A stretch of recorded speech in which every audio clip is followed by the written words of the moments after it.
Look at this. These are all bad. Holy.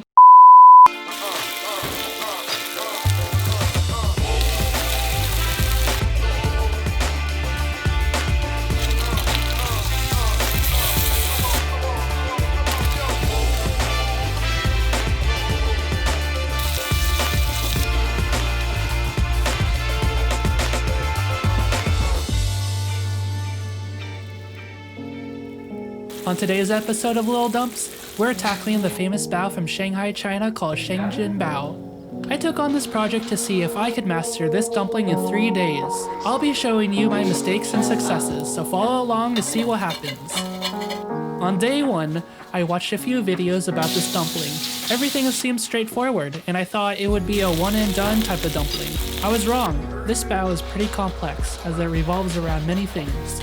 First thing that is different about this dough is that it is a semi-fermented yeast dough. Sheng Jian Bao is risen only for 15 minutes. This is because we do not want to activate the fermentation process, or introduce air into the dough. To stop this process, everything needs to be bang bang, quick, from the rolling, pleating, and cooking. No waiting.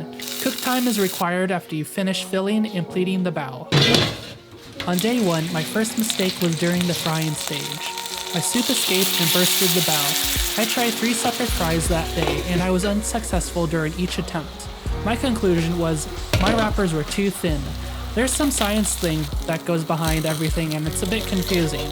Something with the soup and air pockets bursting through the wrappers, I don't know how to explain it. But I'll put a link in the description. On day 1, these were my results. The good thing was that my baos were freaking delicious. Fluffy and crispy, but the bad thing was there was no soup and it had a lot of holes.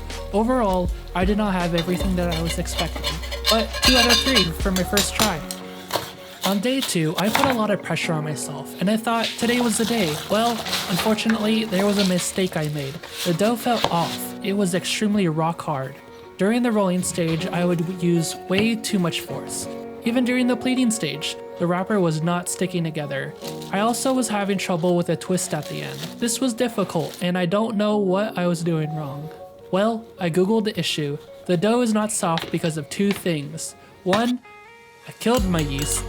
2, I never allowed my yeast to activate because I killed them. As I look back, it was a cold day, and I added salt to the water of the blooming yeast. That is a no-no. The results of this batch? 1, the good thing was, the bao was really delicious, fluffy and crispy, and there was juice inside. I never had such a juicy homemade dumpling before, and I would say this was the best experience in my home-cooked life. The bad thing? The dough was difficult. I had trouble pleating and rolling. On day 3, I got more anxious, and at this point, this bao was on my mind every day. I thought about it a lot, and it stressed me out. I thought I was at the point of almost getting it. I wanted to get it over with. On day 3, things were awesome. I made sure to ferment my dough in a warm place, and it worked. I rolled the dough a little bit bigger, and I even got a few baos to look good during the pleating stage. Everything was going great. Unlike the previous attempts, this is where I messed up.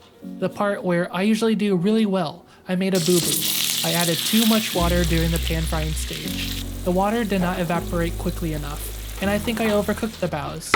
I rushed everything at this point. The cook time, I was impatient with the baos. Everything about the pan frying process was off. There was no feel to my technique. The bottoms did not result in a crispy bottom. I was a bit disappointed.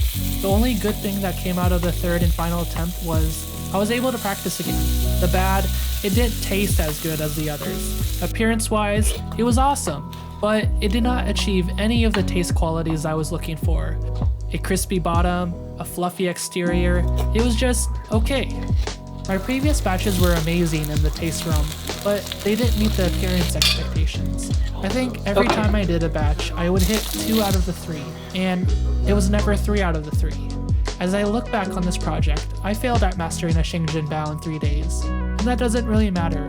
The thing that I learned about this during the project was I set too high of a standard for myself. I make the bar a bit too unachievable, and I stress myself out on something that should be extremely fun. The one thing that I learned during this project is that I compare myself a lot to others, and I let disappointment bog me down. I heard a quote this week: "Do not compare your beginning to someone's middle or end." As much as I want to fold the prettiest dumpling, or have the thinnest but strongest hand-rolled dumpling, I have to put in the work to get there. I need to understand that failure and mistakes come, but they are the moments that refine my skills the most. Such as life, I will not gain instant success, or skill, or even knowledge. These things take time to learn. A perfectionist mindset is good, but sometimes it can negatively stunt your growth. I hope you enjoyed the episode of Lil Dumps.